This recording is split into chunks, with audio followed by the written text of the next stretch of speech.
कस्टमरचा call आलेला होता. त्यांची कंप्लेंट अशी होती, की त्यांचा सिंगल डोअर फ्रिज हा बिलकुल थंड होत नव्हता. मग मी माझ्या एका स्टुडंटला कृष्णाला सोबत घेतलं आणि त्यांचा फ्रिज चेक केल्यानंतर असं समजलं, की त्यांचा कॉम्प्रेसर त्या फ्रिजचा कॉम्प्रेसर चालू होत नव्हता.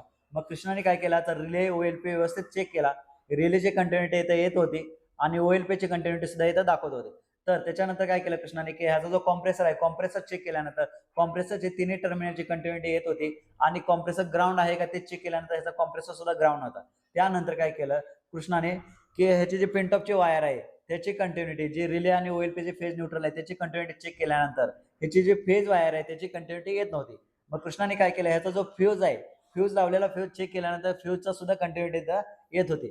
तर याचा अर्थ काय, जो थर्मोस्टेटवरनं जे फेज आलेले होते त्याची इथं कंटिन्यूटी दाखवत नसल्यामुळे ह्याचा जो थर्मोस्टेट आहे तो इथं खराब असू शकतो.